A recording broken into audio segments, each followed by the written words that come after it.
5 लाख में हो रहा था मासूमों का सौदा। खबर लगते ही योगी की लेडी सिंघम का दिखा तगड़ा एक्शन।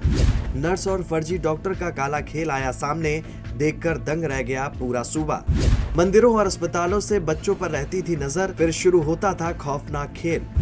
1.5 साल से चल रहा था नेटवर्क, एक्शन में आई पुलिस तो मच गया हड़कंप। कहते हैं दुनिया में सबसे कीमती चीज कोई दौलत या सोना नहीं बल्कि एक बच्चे की मुस्कान होती है।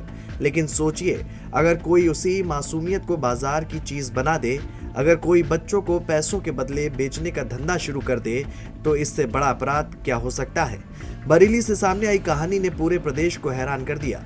यहाँ पुलिस ने ऐसे गिरोह का पर्दाफाश किया है जिस पर मासूम बच्चों को अगवा करके लाखों रुपए बेचने का आरोप है, और इस पूरे नेटवर्क का खुलासा किया है योगी की लेडी सिंघम कही जाने वाली आईपीएस अंशिका वर्मा ने, जिनकी कार्रवाई अब पूरे प्रदेश में चर्चा का विषय बन गई है।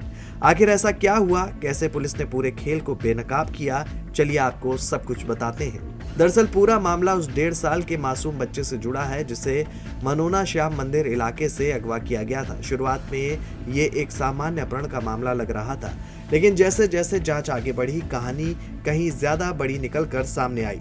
पुलिस को पता चला कि ये किसी एक व्यक्ति का काम नहीं बल्कि एक संगठित नेटवर्क था।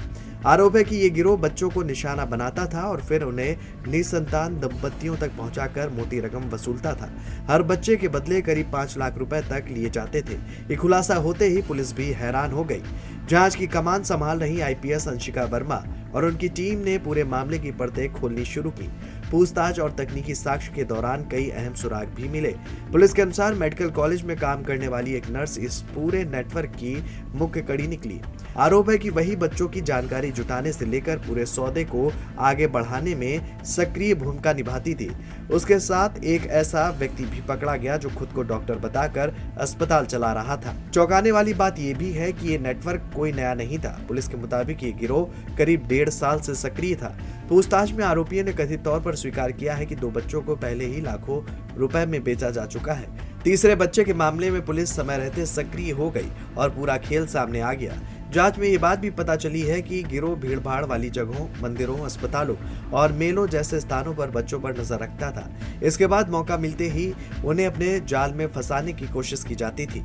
योगी सरकार में कानून व्यवस्था को लेकर लगातार सख्ती की बात होती रही है और इस मामले में भी पुलिस की तेजी चर्चा का विषय बनी हुई है। आईपीएस अंशिका वर्मा की टीम ने सिर्फ बच्चे को सुरक्षित बरामद ही नहीं किया बल्कि पूरे नेटवर्क तक पहुंचने का रास्ता भी खोज निकाला। अब तक कई आरोपी गिरफ्तार किए जा चुके हैं और पुलिस का कहना है कि जांच अभी जारी है। दिनांक 24 मई 2026 को थाना आंवला में ग्राम मनोना से 1.5 साल के एक बच्चे की किडनैपिंग की सूचना प्राप्त हुई थी, जिसके पश्चात संगत धाराओं में थाना आंवला पर मुकदमा दर्ज किया गया था एवं मुठभेड़ उपरांत 2 अभियुक्तों को पूर्व में ही गिरफ्तार किया गया था, जिनके नाम योगेश और पवन थे। दिनांक 29 मई को भी एक अभियुक्त को गिरफ्तार कर जेल भेजा गया, जिसका नाम उत्तम वाजपेयी है। उत्तम वाजपेयी के द्वारा एक मुख्य रूप से एक दलाल के तौर पर कार्य किया जाता था और बच्चों की सप्लाई को सुनिश्चित और फैसिलिटेट करने के लिए उत्तम वाजपेयी काम करता था। आज 30 मई 2026 को 3 अन्य अभियुक्तों को गिरफ्तार किया गया है। ये तीनों अभियुक्त मेडिकल फील्ड से रिलेटेड हैं। इनके नाम संजय, मंजेश और सीता है। इसमें जो संजय है अभियुक्त, उसके द्वारा कई सालों से एक अस्पताल का संचालन किया जा रहा है सीतापुर में, और एक बच्चे की सप्लाई इसने भी उत्तम को की थी। जो दूसरा अभियुक्त है मंजेश, उसके द्वारा करीब 10 वर्षों से एक फर्जी क्लिनिक का संचालन लखीमपुर खीरी में किया जा रहा है और इस बात की भी पुष्टि हुई है कि इसने एक बच्चे की सप्लाई उत्तम को की थी। जो इसमें तीसरी अभियुक्ता है सीता, उनके द्वारा एक नर्स के तौर पर बरेली में ही कार्य किया जा रहा है और यही वो अभियुक्ता है जिन तक बच्चों को पहुंचाकर जो बायर्स हैं उन तक पहुंचाया जाता था। तो ये इसमें एक एंड की कड़ी के रूप में समझ में आ रही है और इस पूरे केस में जो रैकेट से संबंधित जितने भी बायर्स और अकम्प्लिसेस हैं उन तक भी पहुंचने का प्रयास किया जा रहा है। सीता के द्वारा जो लीड्स दी गई हैं उसके आधार पर हम ये भी प्रयास कर रहे हैं कि दूसरे बच्चों तक पहुंच सके और क्योंकि ये पूरा गैंग एक संगठित तौर से काम कर रहा था, इन पर गैंगस्टर एक्ट की भी कार्रवाई सुनिश्चित की जाएगी।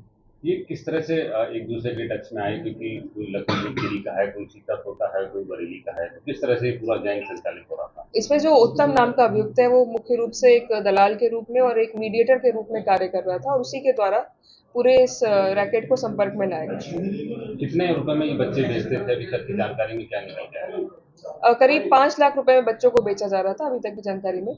यही जानकारी मिली। कितने बच्चे बेच चुके हैं गैंग के द्वारा अभी तक? अभी तक जितनी जानकारी मिली उसके हिसाब से 3 बच्चों को बेचा गया है। तीसरे बच्चे का जो प्रयास कर रहे थे उसको सक्सेसफुली फॉइल किया गया बरेली पुलिस द्वारा, और जो इन्वेस्टिगेशन होगी उसमें और तथ्य सामने आएंगे, वो आपसे साझा किए जाएंगे। अधिकारियों को शक है कि इस नेटवर्क की जड़ें दूसरे जिलों और राज्यों तक फैली हो सकती हैं, इसलिए एक एक कड़ी को जोड़कर पूरे गिरोह को बेनकाब करने की कोशिश की जा रही है। अब आगे क्या होता है ये देखना होगा।